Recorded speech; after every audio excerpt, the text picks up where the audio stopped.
been united ever since. My family, my husband, when he announced that he was running for the leader of the Conservative Party, he's been traveling from coast to coast to coast ever since, so that he can be on the ground with the people. Because what we need is a government and a leader that's going to be for the people and by the people.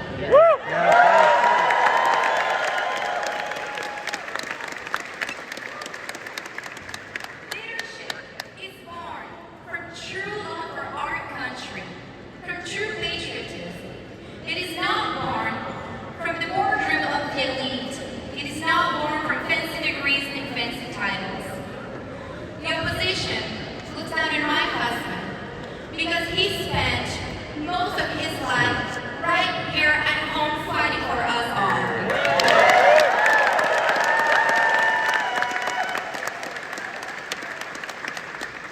But that is not something the opposition should look down on. We should not look down on our democracy. It's pretty ironic that Mr. Corn is seeking public office, but he looks down on that job. So, here we are. My husband has put forward policies that's going to help all of us to make life more affordable. Policies to also help combat crime. But although I love all of these policies, I think what's important is to also understand who is the man behind those policies. Why are we doing this? My husband, he was born from a teenage mother, and he was put for adoption to 2 school teachers. He's been working his entire life. His family has worked so hard, and they live paycheck to paycheck. My family, they immigrated here to Canada in 1995. We immigrated in the east end of Montreal. My father, he had to collect fruits and vegetables as his first job so that he can make ends meet. At some point, he had 3 jobs at minimum wage just so that he can make ends meet and feed our family. By the age of 17, I left home and I was financially independent. By the age of 19, I left Montreal and moved to Ottawa. I took a student loan, put myself through university. I worked full-time and studied full-time just so that I can afford a roof over my head and food on the table while studying.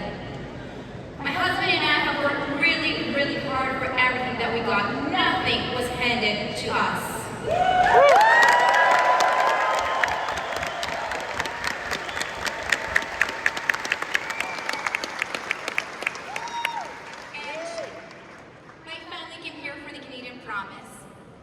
And that was the promise that if you work hard, you can get ahead. So by the time that I was 25 and I was working in the Senate, which is where I met my husband.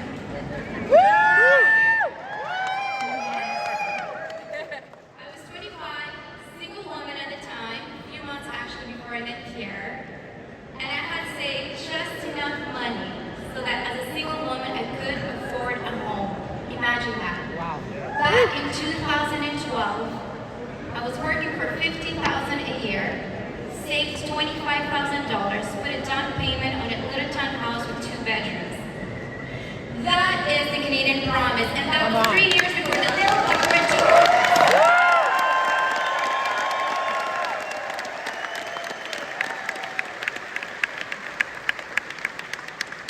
Ladies and gentlemen, hope is on the way, because we are going to fight back to put Canada first with my husband and the next Prime Minister of Canada.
I love being back in this place. Beautiful British Columbia.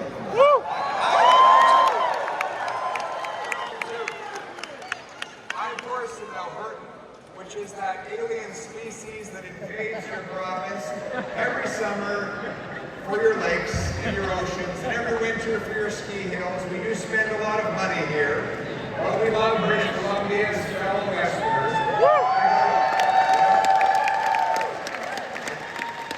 I gained some of my best lessons from my parents on those road trips.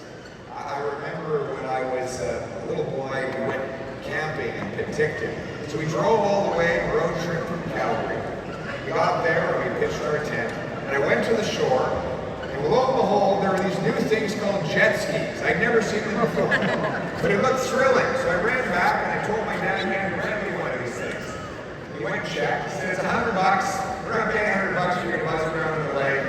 But we can rent you one of those little pedal boats. You know, the yellow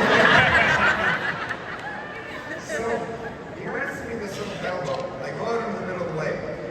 The rich kids come over with their jet skis and start splashing me, laughing at me. So I pedaled my way back to the side of the shore, and I went to my dad in tears and told him the story. And he said, I'll make you a deal.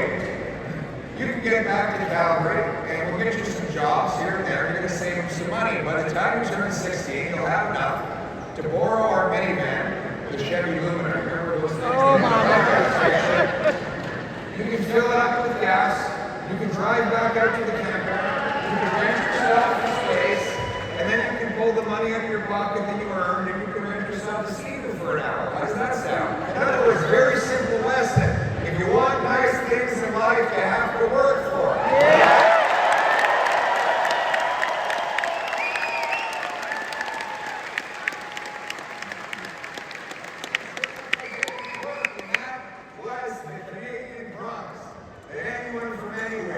Achieve anything if they work hard.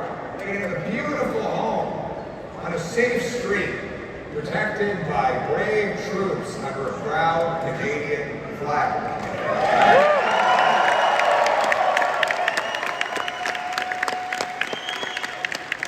Surrey, one of the most wealthy, one of the most welcoming places in the world, a place where pioneers settled over the years, waves and waves of immigrants came here.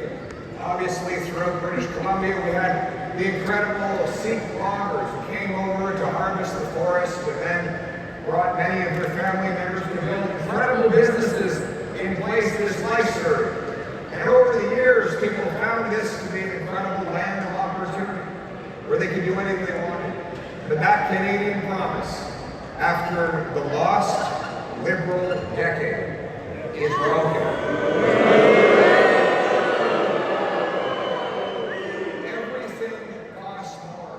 With the worst inflation in 40 years, food prices have risen about 37% faster in Canada than they did in the United States in the exact same 5-year period. Housing costs have more than doubled. In our case, about $1.2 million to buy a home, an average home, in the greater Vancouver area. In fact, Vancouver is now by far the most expensive housing market in North America and the third most expensive anywhere in the world after Liberals promised they were going to make life more affordable. And then crime, chaos, drugs, and disorder overtake our once tranquil streets as criminals who are repeatedly released onto our neighborhood streets terrorize our citizens, sell drugs to our kids, and shatter what used to be beautiful and safe communities. Finally, our economy has been weakened by years of radical, net zero, anti-development extremists led by Mark Carney and Stephen Guilbeault.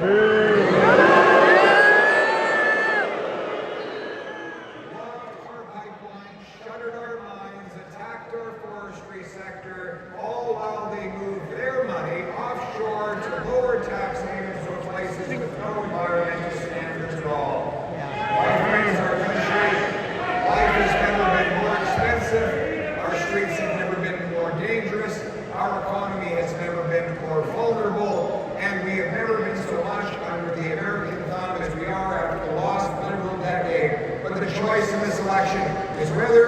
Liberals deserve a fourth term?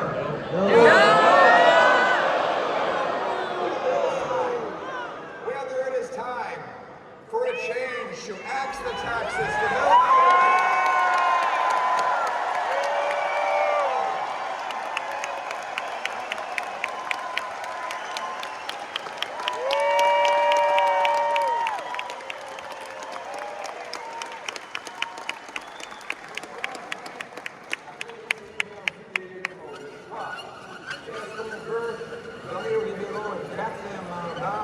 pour augmenter les taxes, gonfler le prix de logement et affaiblir notre économie face aux Américains? Ou est-ce que c'est le temps de mettre le Canada d'abord pour faire changement et pour reprendre le contrôle de notre avenir?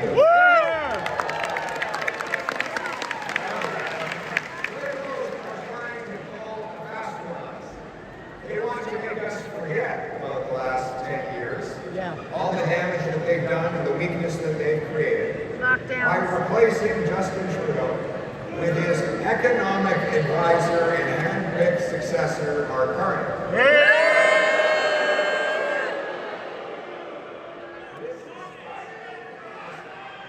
It is the same Liberal ministers, the same Liberal MPs, same Liberal strategists, same Liberal promises they've been breaking for the last 10 years. The only difference is that Mr. Carney is a more weak, out of touch, and conflicted leader than even Justin Trudeau. There's only been two things in Canada. He's out of Canada for most of his adult life. Up until recently, he had 3 passports. But since coming back, he's done only 2 things. He's been the economic advisor to Justin Trudeau, helping him cause the economic damage, and he's moved his headquarters out of Canada to the U.S. while moving billions of dollars of investment from Canada to tax havens where he doesn't have to pay his fair share. My friends, the good news is, Canada was not like this before the last Liberal decade, and it won't be like this after.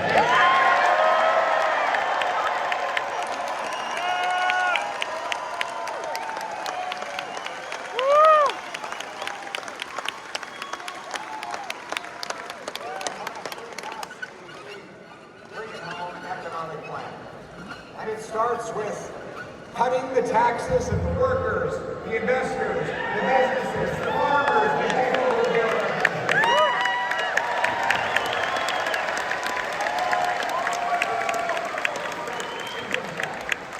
I saw this incredible meme the other day. It was a boy sitting in the park, his face buried in his hands, crying his eyes out. He asked his dad, "What is an income tax for?"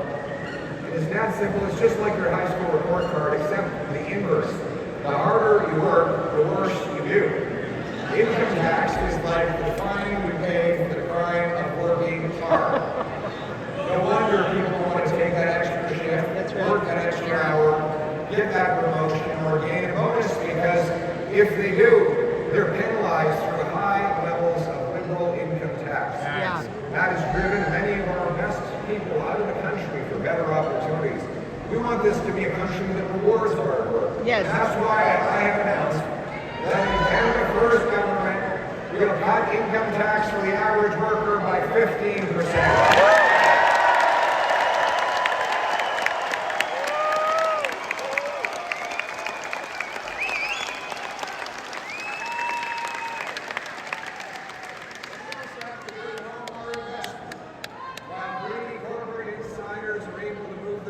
Offshore and get rewarded for it with lower taxes. Here in Canada, you're punished with high taxes on investment.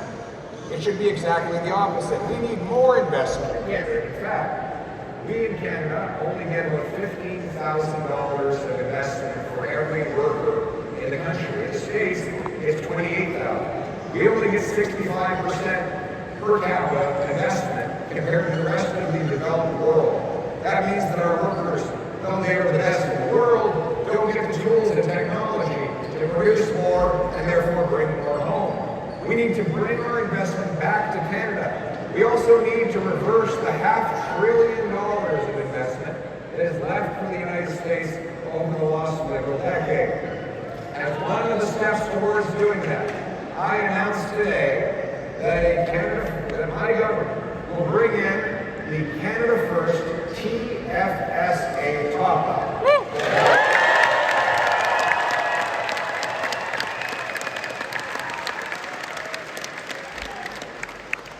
The previous Conservative government, with the help of Mark Straw,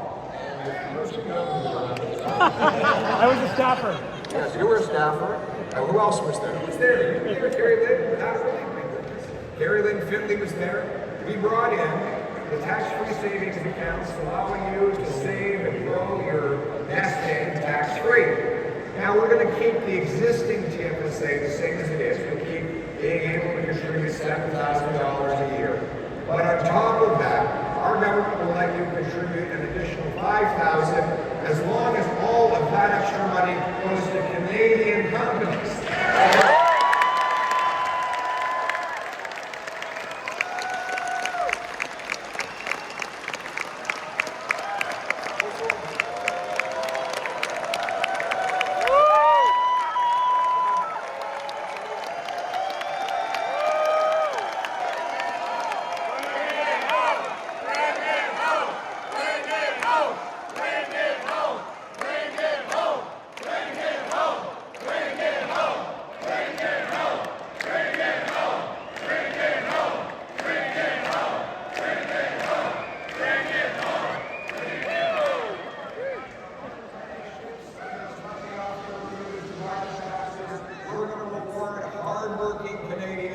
Set aside money by investing in Canadian companies. They will use that money to buy Canadian equipment, build Canadian factories, Canadian mines, Canadian pipelines, and pay wages to Canadians.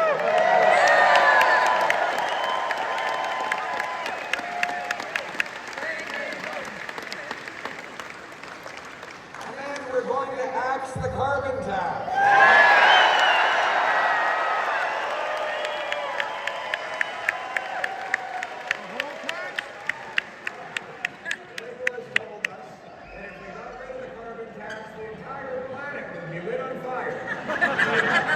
Oh yeah. The carbon tax was the only way to stop forest fires. That's funny. I always thought you put fire out with water, not with taxes. They have senior ministers, and they're still in the cabinet, who said they would resign in protest if ever the carbon tax were canceled. So what did Mark Carney do? He didn't get rid of the carbon tax. In fact, the full carbon tax law is still on the books. Instead, in a few days, he's going to make it disappear from the pumps for the 30 days leading up to the election. So the Canadians will forget that there is a carbon tax until they go and vote. If, God forbid, they get back in, Carney will bring in a bigger, meaner, heavier carbon tax than ever before with no rebate.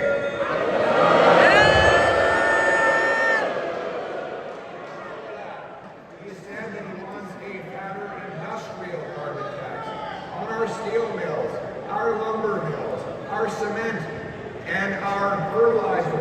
All of that will be passed on. Higher steel prices will drive up the cost of cars and make us more dependent on the Americans who won't have to pay the tax because they have none south of the border. Imagine one thing that Carney and Trump agree on is that they both want to tax Canadian industry. Trump wants to hit us with tariffs. Carney with a carbon tax. The good news is it's not going to happen because as Prime Minister, I will axe the tax for everyone.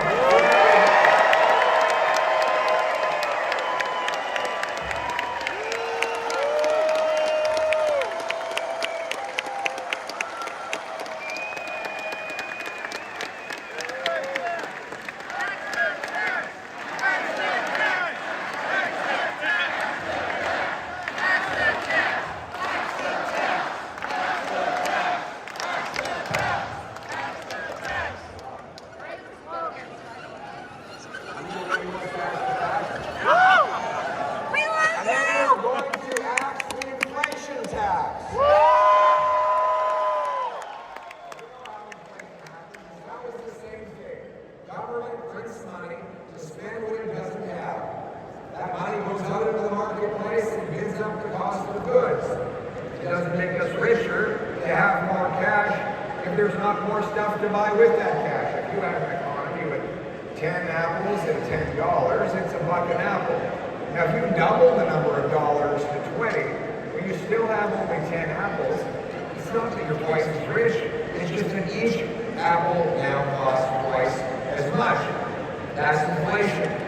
As the advisor to Justin Trudeau, Mark Carney pushed more money printing. He said we'd have deflation if we didn't print money. God forbid prices go down, right?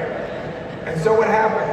Our money supply went up from 1.8 trillion to 2.5 trillion, growing our money by 40%, while the real economy grew by only 4%. In other words, the money grew 10 times faster than the stuff that money buys. And that inflated the price of everything. Now we have 2 million more people lined up at food banks. We have 25% of our population in poverty. We are going to stop the money printing, which is actually the symptom. The real disease is overspending. We have to stop spending so much money on wasteful things in Ottawa.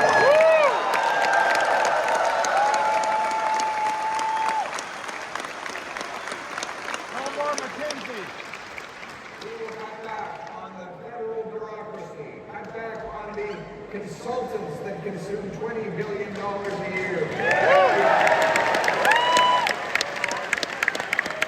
We will cut back on handouts to corporate insiders, and we will cut back foreign aid to bring our money home.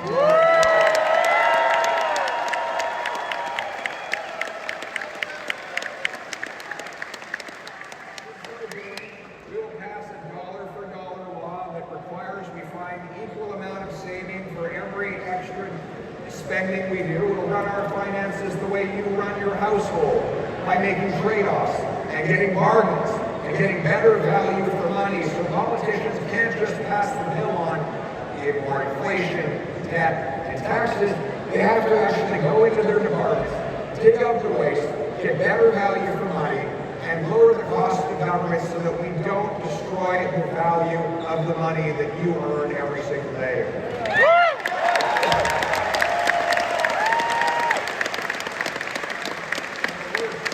The worst inflation of all is housing inflation, which is shut out for the first time in Canadian history.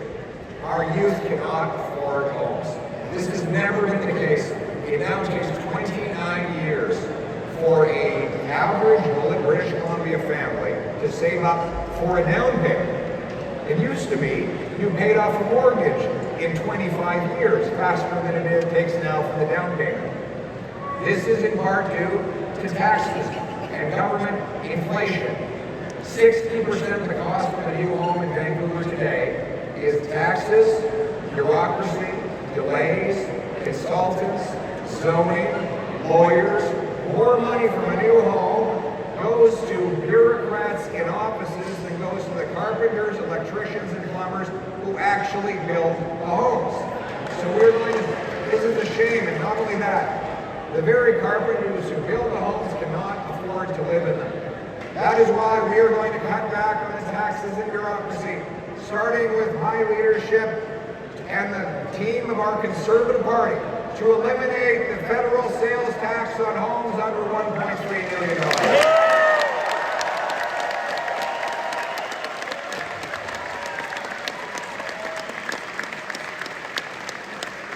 This will save a home buyer as much as $65,000 on a purchase, or $3,000 a year in mortgage payments. Well, furthermore, we will incentivize municipalities through federal infrastructure money to speed up permits, free up land, and cut development charges to build 15% more homes per year. And finally, we will sell off 6,000 federal buildings and thousands of acres of federal land to build.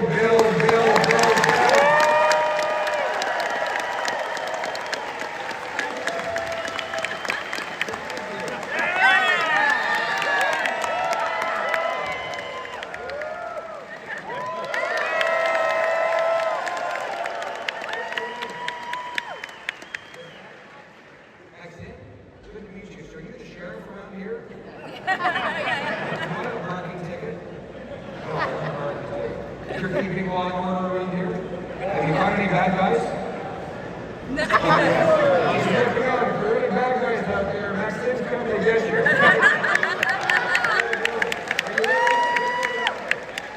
Are you ready to stop the crime?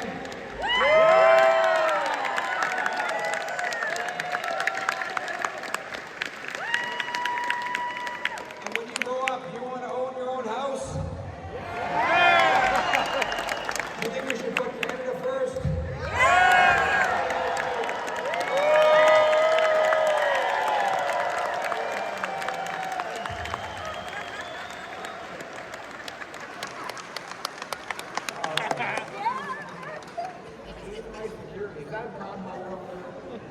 That's great. What a great kid.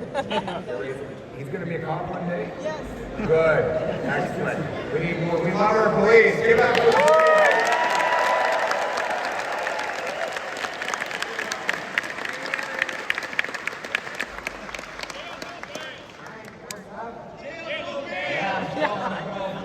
That's for sure. I know the choice in the next election on housing is taxes. Is whether the Liberals deserve a fourth term after driving up taxes and housing or whether it's time to put Canada first with a new Conservative government that will axe the taxes, build the homes, and bring home the dream of home ownership for every hardworking Canadian.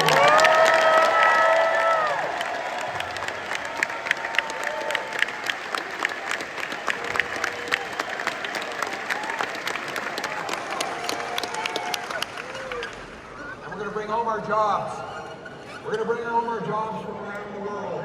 And that starts by repealing the anti-energy and resource laws in order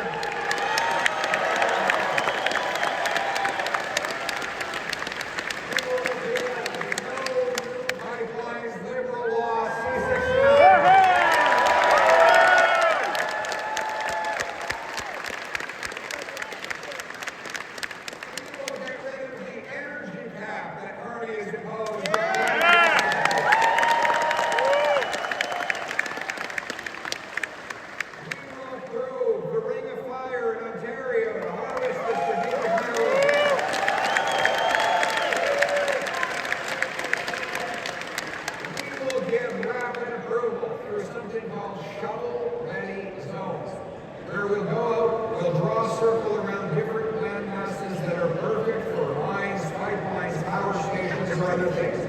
You'll get pre-permitting, so the companies don't even need to apply. They only need predefined specifications and standards, and if they do, they can get in, get the shovels in the ground, and get building from the start.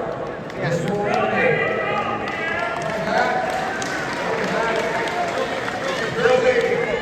What do you do, sir? What do you do?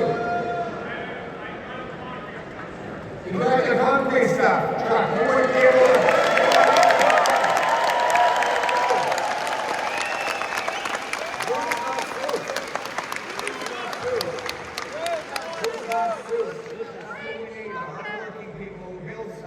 We're going to have a chance to do it. You know, we have such incredible lessons. We should be the richest country in the world.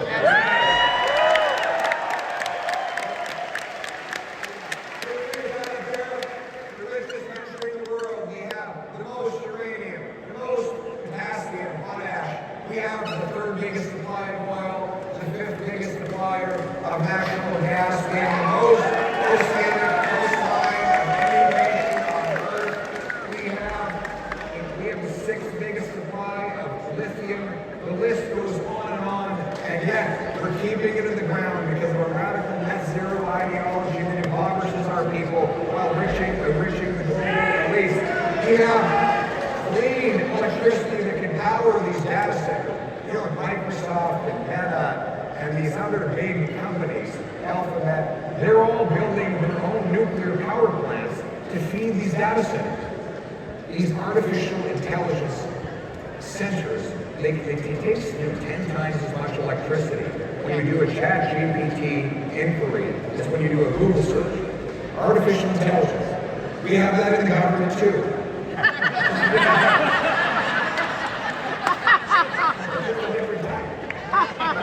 have the electricity. in Canada to power these things. What we need is to have shovel-ready zones that pre-approve the power station and the data center, the LNG plant, the pipeline, the mines, the factories.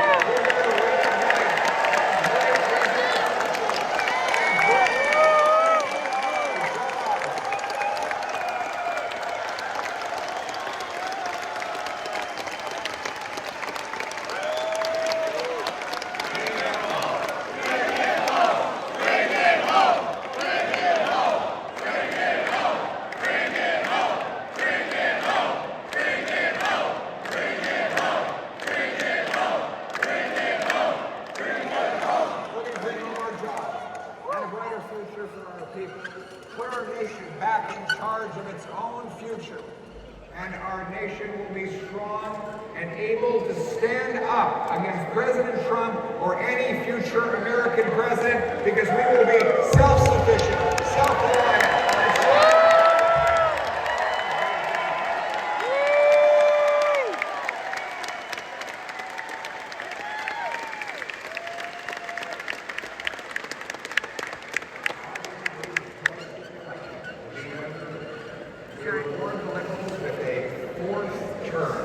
After they weaken our country and block our resources, or whether it's time to put Canada first with a conservative government that will unlock our resources and bring home our jobs.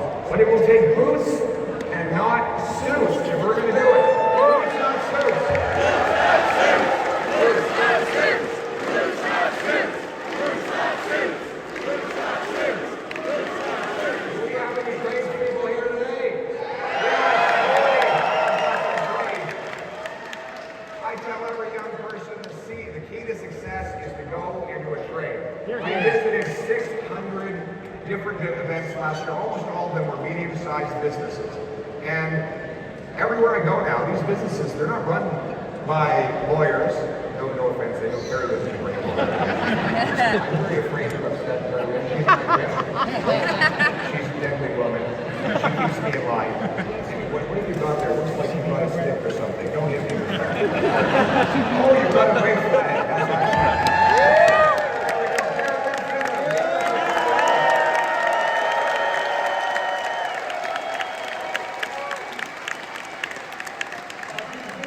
They're not run by MBAs. They're run by tradespeople who took the skill set of solving problems and making things work and applied it to business. And that's how they're generating so much value. But unfortunately, the governments want to give all their educational resources to white-collar education. I have no problem with university. I was blessed to go myself. But we should give fairness, and we should give the lion's share to the trades so that we can prepare the young people who will build stuff.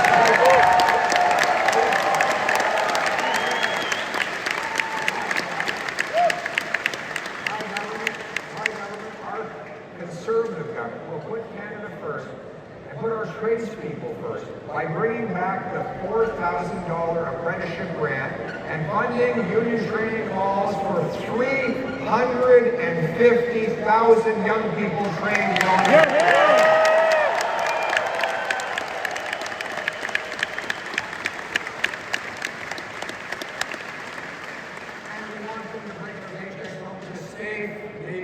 so we will stop the crime.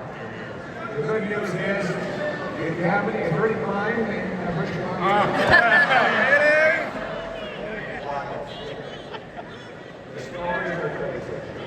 Incredible how much crime is going on. Repeat violent offenders. The good news is we don't have a lot of criminals.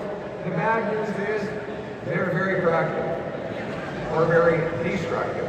A tiny group of criminals are doing all of the crime. In Vancouver, the police had to arrest the same 40 offenders 6,000 times. That means that each one of these guys was arrested. We have great police officer Jesse Sahota here.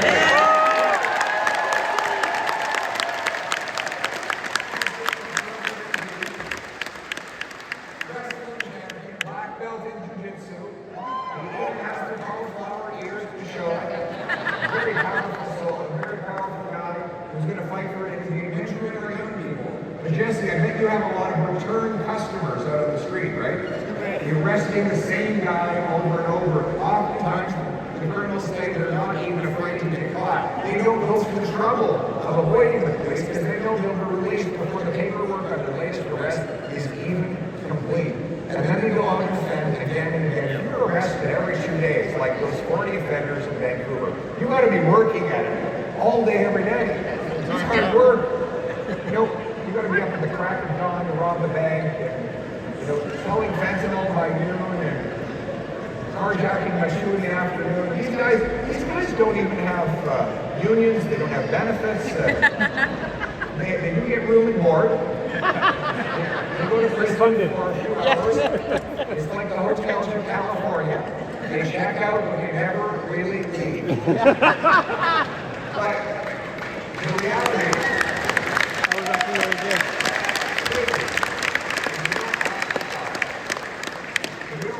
this is because of Bill C-75. I quote, that the judge is required to release the offender at the, quote, earliest opportunity under, quote, the least onerous conditions. That is what we're going to get rid of. I will repeal C-75.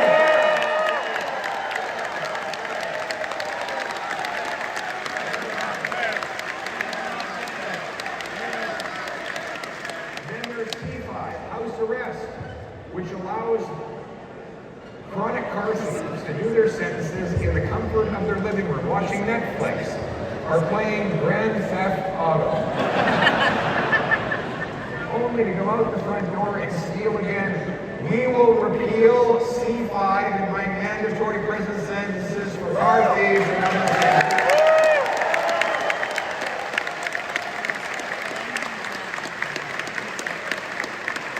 We will secure our borders. We know there are weak borders with 99% of shipping containers going unsuspected, and the ability of criminals to walk straight across into our country is responsible for almost all of the gun crime we have and the drugs that are coming into our country. And that's why we're going to hire 2,000 more CBSA officers on the front lines.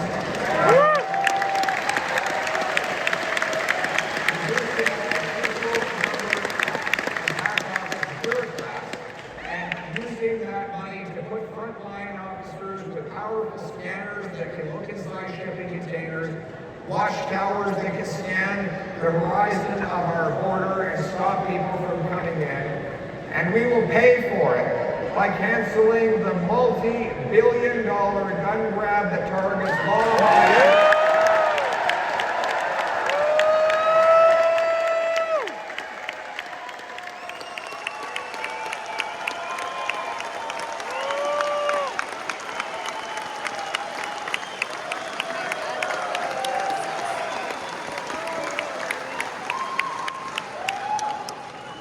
This gun grab, which the police across the country oppose, the police unions are nearly unanimous in opposing the gun grab. They know that it goes exclusively after law-abiding people. And that's a very simple truism that's easy to prove. If you're a criminal, you don't go out and get a possession and acquisition license. Right? So taking the property away from the train-tested, proven and vetted licensed owner means that you're by definition going after the good guys and spending billions of police and law enforcement dollars doing it. Money that could be going to protecting our people. Liberals want to protect turkeys from hunters. I want to protect Canadians from criminals. Yeah.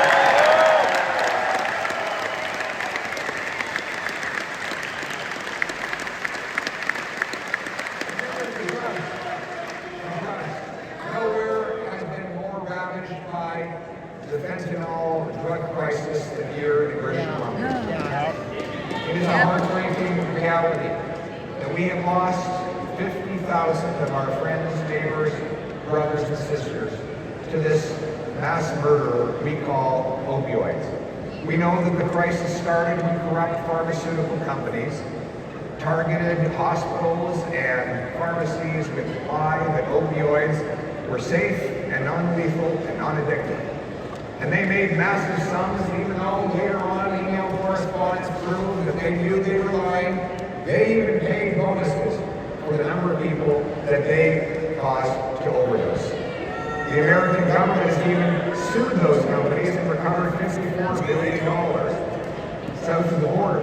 Yet here on this side of the border, the radical liberal government not only fails to go after the drug companies and the mass criminals who perpetuate the crisis, they use your tax dollars to fund the distribution of dangerous, high-powered opioids, more powerful than heroin. Opioids that get resold to our children, and then the profits of which are used to buy even more dangerous fentanyl. They decriminalize crack, heroin, cocaine, and other hard drugs here in British Columbia. And they do nothing to stop China from sending the ingredients that are ultimately used to make this deadly poison. We also know that Mark Carney secured a $250 million loan for his company from the Chinese government. He will never stand up.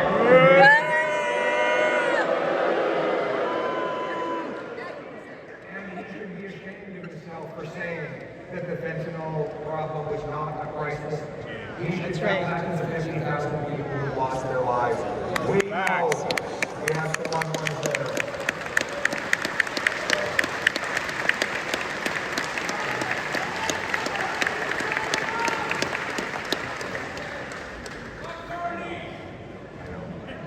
We hear stories like this all the time.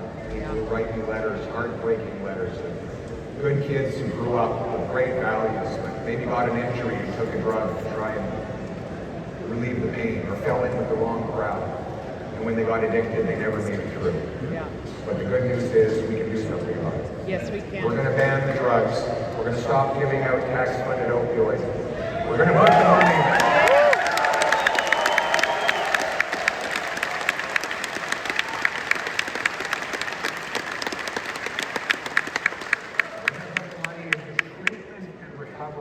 Rehabilitation, so that we can help the people who are addicted cleanse their bodies of these poisons through detox, counseling, group therapy, physical exercise, yoga, sweat lodges for First Nations, transition into housing and a job. The message that I have for anyone out there that might be suffering with addiction, have hope, hang on, hope is on the way.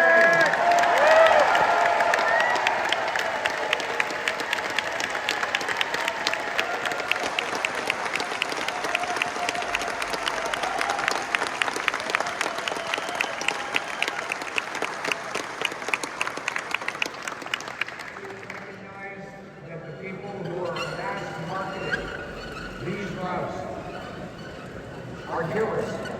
If you sell 40 milligrams of fentanyl, you're selling enough to kill 20 people. You might not know who you're killing, but you're effectively firing bullets into a crowded room. Somebody is going to die.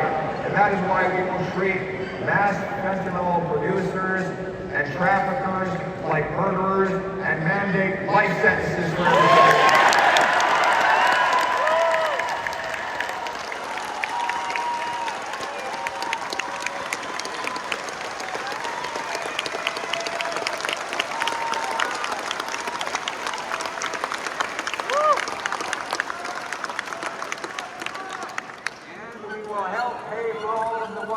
We provide by suing the corrupt pharmaceutical companies that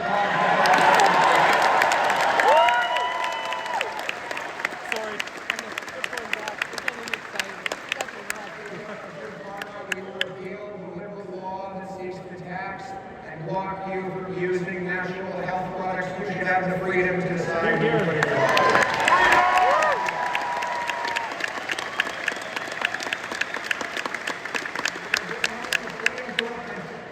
Make this the freest country in the world.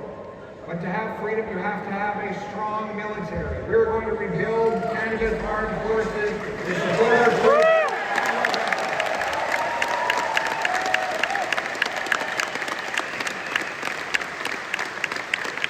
That includes recruiting the soldiers to fill all of our expanding our numbers in both the regular forces and the reserves.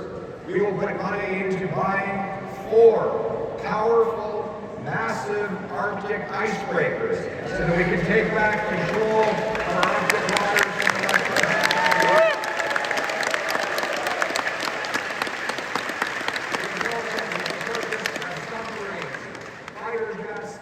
Poseidon aircraft are able to surveil and interrupt foreign submarines that enter into our waters. We will double the size of the first patrol of the Great Canadian Rangers, and we will build the first post-Cold War Arctic base in Canada.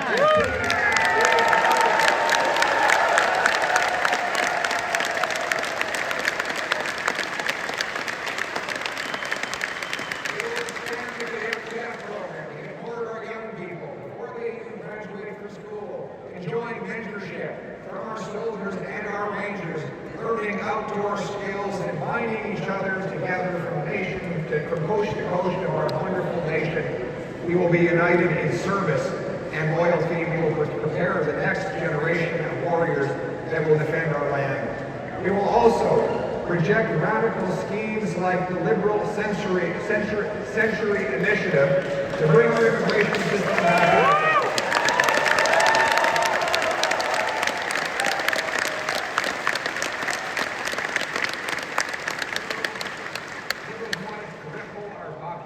To 100 million people in a very short period of time. These radical initiatives have undermined what was the best immigration system in the world. We have brilliant immigrants, and before the Liberals, we have the best immigration system. We want to welcome people who can get jobs and homes and who are able to contribute in numbers that our country is able to absorb. And so we will ensure that population never grows faster than the housing stock, than the number of jobs.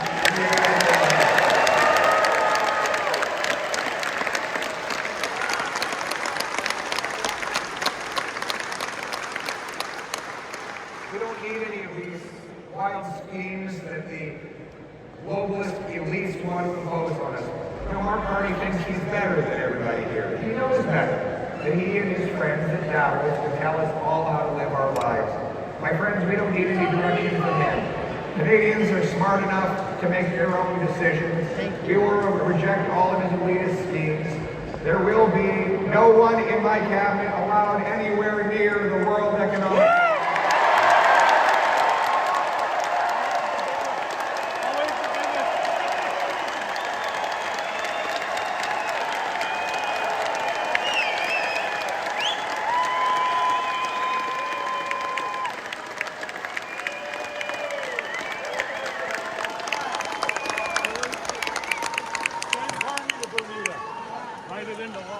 We will bring home our democratic control in the hands of the people. Mr. Carney says he wants us to be European. Mr. Trump wants us to be American. I want neither of those things. I want us to be Canadian.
If we are able to see over the mountains because we stand on the shoulders of giants who came before us and passed on to us a wonderful country and a beautiful blessing. Not a perfect country with a perfect past, but a group of people who built an incredible land for which we should actually be grateful. We should be grateful for everything we have.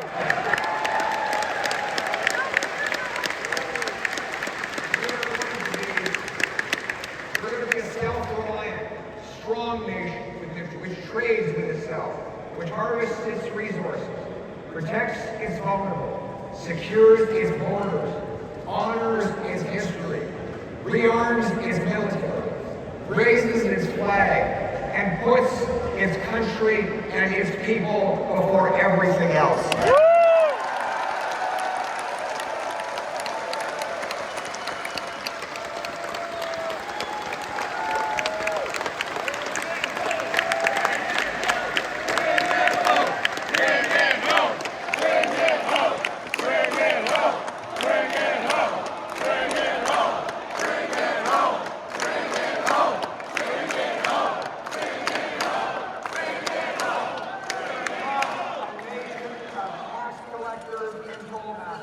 Of bureaucrats and busybodies, of gatekeepers and grandees, of rulers and rule makers. No, we are a nation of explorers and entrepreneurs, of artists and adventurers, of workers and warriors, of pioneers and patriots.